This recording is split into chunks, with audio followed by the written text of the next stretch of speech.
Magandang hapon po sa ating lahat. Ito na po ang ating latest weather update ngayong araw ng Miyerkules, September 3, 2025. Kanina nga pong alauna ng hapon, nakalabas na po ng ating Philippine Area of Responsibility itong si Bagyong Kiko. At sa ngayon po ay huli po natin itong namataan sa layong 1,100 kilometers east-northeast ng extreme northern Luzon. Sa ngayon po, kung mapapansin natin, wala po itong dalang epekto sa anumang bahagi ng ating bansa. Ngunit yung extension po niya o yung mga kaulapan nitong si Tropical Depression Kiko ay meron pa rin pong posibleng maiwan dito sa may Philippine Sea at sa ngayon ay binabantayan natin or minomonitor natin itong mga kaulapan na to at dahil posible po na may mabuong bagong sama ng panahon galing po dito sa kumawalang cloud cluster galing sa Tropical Depression Kiko. Samantala, southwest monsoon pa rin po ang patuloy na nakakaapekto sa malaking bahagi ng Luzon at Visayas, particular na po sa kanlurang bahagi ng Luzon at Visayas, dito po sa may Batanes, Babuyan Islands, pati na rin po sa Ilocos Region, Cordillera Administrative Region sa may Cagayan, Isabela, dito din po sa may Zambales, Bataan, pati na rin sa may Western Visayas. So ito nga po mga nabanggit na lugar ay makakaranas ng makulimlim na panahon na may kalat-kalat na pag-ulan, pagkulog at pagkidlat ngayong hapon po yan hanggang bukas ng umaga. Pero sa nalalabing bahagi ng ating bansa, particular na din po dito sa may Metro Manila at sa Luzon ay asahan naman natin na magkakaroon tayo ng maaliwalas na panahon, ngunit mataas po yung tsansa ng mga isolated or localized thunderstorms.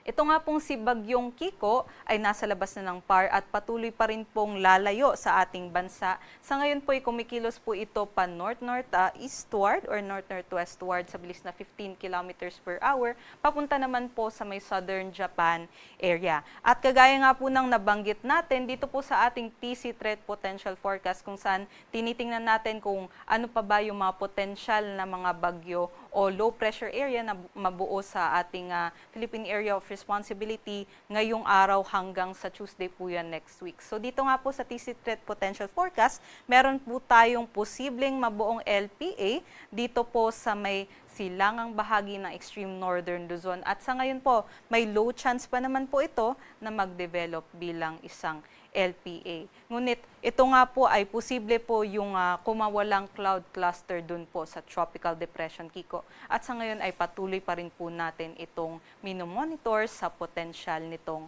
pag-develop. Bukas naman po ay asahan pa rin natin na magpapatuloy ang epekto ng habagat sa kanlurang bahagi ng Luzon at pati na rin po sa may Visayas area at dito rin po sa Metro Manila asahan pa rin po natin yung makulimlim na panahon na may kalat-kalat na pag-ulan, pagkulog at pagkidlat. Pero sa silang bahagi po ng Luzon, asahan po natin ang maaliwalas na panahon, ngunit mataas yung tsansa ng localized thunderstorms pagdating ng hapon o gabi. Ito naman po yung ating mga agwat ng temperatura kung saan po sa Metro Manila maaaring umabot po ng 24 to 30 degrees Celsius ang kanilang agwat ng temperatura. Dumako naman po tayo sa Palawan, Visayas at Mindanao kung saan humina po yung epekto nitong habagat dito po sa may areas ng Palawan, Visayas at Mindanao at ang aasahan lang po nila ay bahagyang maulap hanggang maulap na kalangitan at mataas na tsansa ng mga afternoon rain showers. So ito naman po yung mga agwat ng temperatura na aasahan natin kung saan medyo may kataasan po yung ating mga maximum temperatures which ranges po from 31 to 32 degrees Celsius. Para naman po sa ating sea condition, wala naman po tayong nakataas na gale warning sa anumang baybaying dagat ng ating bansa at yung ating mga pag-alon po ay nasa banayad hanggang katamtaman lamang kaya't posible po or malaya po makakapaglayag yung ating mga mandaragat ngayong araw po yan hanggang bukas. Ito naman po ang ating aasahan sa loob po ng 3 araw from Friday hanggang sa Sunday. So magpapatuloy po yung epekto ng ating southwest monsoon o habagat, particular na po sa may northern Luzon at sa may central Luzon area, pati na rin po sa may Calabarzon. So hanggang Friday po asahan po natin ang maulap at maulang panahon sa mga nabanggit na lugar. Pero pagdating naman po ng Saturday hanggang Sunday, asahan naman po sa buong Luzon area ay magiging magiging maaliwalas po tayo na may mataas na tsansa ng localized thunderstorm sa hapon o sa gabi. Included na din po dyan dito po sa may Southern Luzon area, kabilang na nga po ang Bicol region, kakaroon po tayo ng maaliwalas na panahon.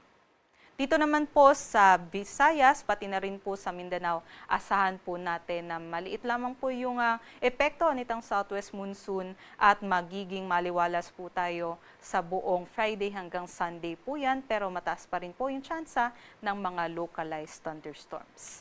Para naman po sa Kalakhang, Maynila, ang ating araw ay lulubog mamayang 6 p.m. at bukas naman po ito po sisikat ng 5:44 a.m. Para sa mga karagdagang impormasyon,